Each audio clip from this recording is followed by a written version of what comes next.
All right, TJ, we are live. Live. Jen, we're going to talk about something scary today. I'm scared. So the question, let me create some context. So the question is how do you handle like when the co-op commission is low, and by low, like lower than what you charge as a buyer agent, right? So because this question was actually posed, I think, in one of the groups, which you, and I think it was even like, should you show a house? And it's like, oh my God, yes. The answer to that is yes. Yep, always. You always do that. But in my head, the real question is, okay, so you have a standard in your business practice that says, this is what I charge when I represent a buyer. Okay. And then you look in the MLS and there's a house that they want to see that is lower, the commission that the seller is offering is lower than your charge. So like, what do? This is easy for me. I know it's easy for you because if you use a buyer's agreement, this is already, right? This is already mapped out. It's already mapped out, man. Because the future, I mean, I just think this is going to be more commonplace. So if you're not using buyer agreements, like, use them. Okay, so let's take it a layer deeper though. Okay. So let's say that your buyer doesn't have the money to come up with the extra. Now what? Well, now you make a call to the lender and see what can be done. Or you maybe you make a business decision that it's like, okay, well, okay, Yeah, because I think like my job as an agent, if I have a buyer's agreement and they can afford it, it's a laydown, right? Like, okay, we show it, you make up the difference, we have the talk. Now, there's two things that I think are important. Like, you have the right before you show it to call the listing agent and say, hey, this buyer is interested in your house. Yeah. They're not in a position. So that talk is completely allowed before you show it. Yeah. And you can negotiate it, like you can negotiate it too, right? Yes. In their loan. Yes. So yes, the one issue is if they can't come up with it, that's where it gets hard, because at that point you have to give the client the choice.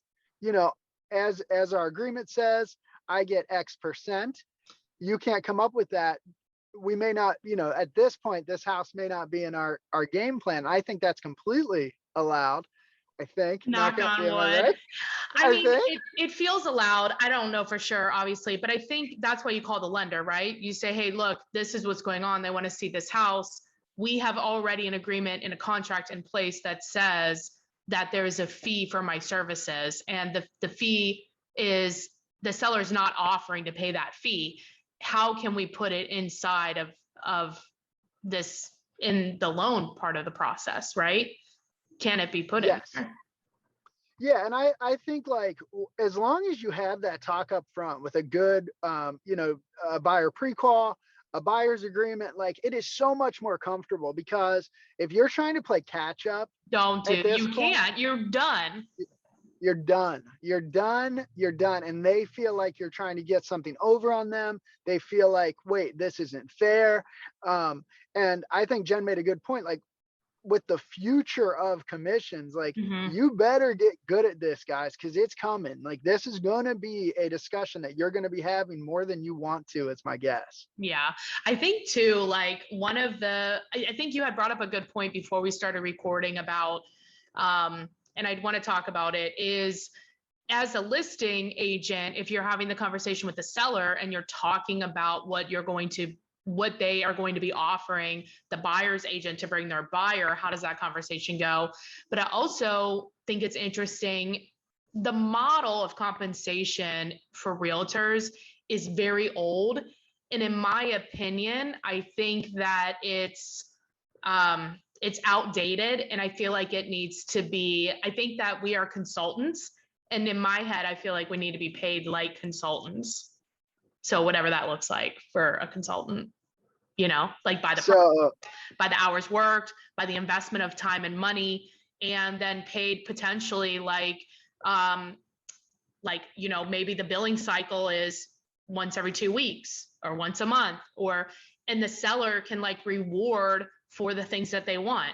Like say you have a seller that's like, I want, the closest sale price to list price ratio. I want the most amount of money, right, that we can get, or I want the quickest we can get, or whatever, right? And so then you, just like you would a contractor that's renovating your property, you would pay based on certain milestones. What do you think about that? I mean, I think like it's such a big idea. And like I think like I like anything that's merit based. Like I'm big on merit. Like if you work hard, you get paid more.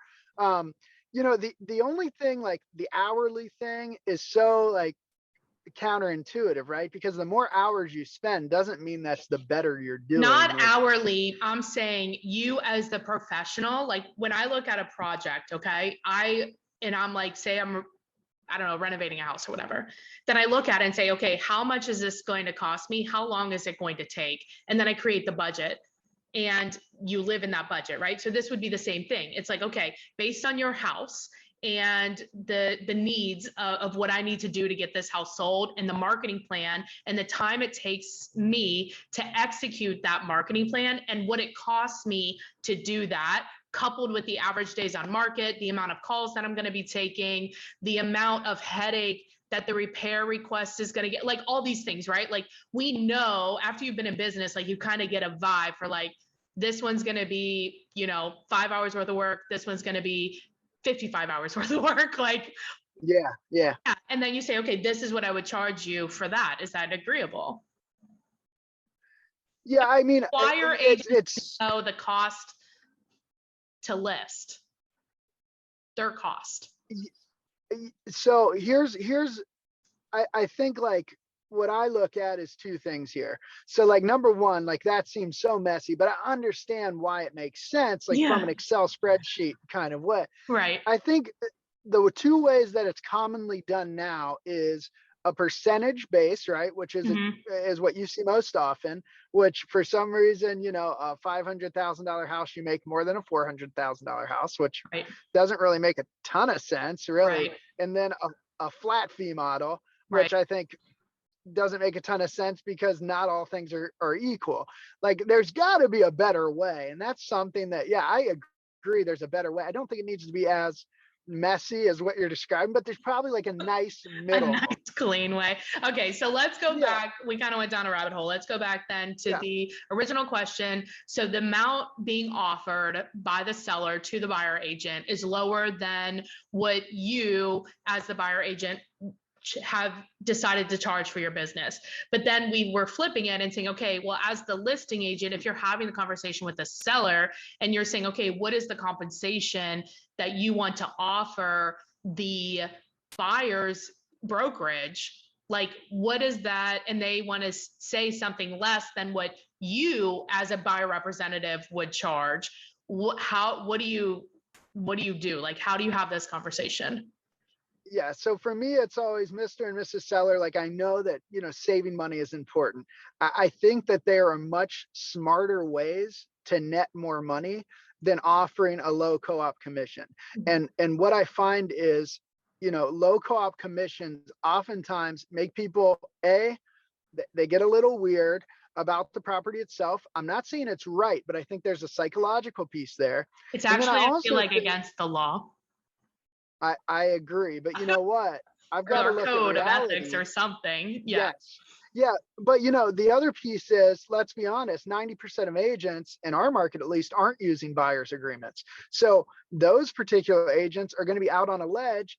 And my fear is, I don't have facts that this would occur. My fear is that they may not show your home. So for those reasons, I've never run into offering anything less than what I always offer. And I feel like you would probably tell the exact same story. Or anything less than what I would charge. Correct. Yeah. Correct. Yeah. And that's where I am. I think a lot of this is just, you've got to have the strength to believe in your services and be able to show value. And then these conversations, they're not even happening. Yeah. That's the beautiful part of doing a good job. Yeah, I agree with you. That makes sense. It's all about confidence and just knowing your worth. And the way that you know that, I think, is to understand your own processes and what you do to get homes sold, what you do to find buyers' houses. Because when you know this stuff and you really figure out, like, what does it cost, how much time it takes, you will have automatic confidence. It's not fake. You have it. Yes. Because you know, like, this is what it takes. And then you can decide, am I going to help this person or not?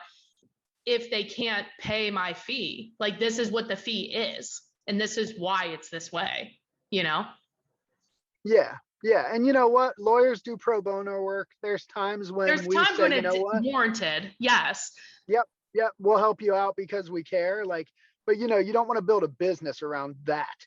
I mean, you want that to be an exception, not the You won't rule. have a And business if you have no profit.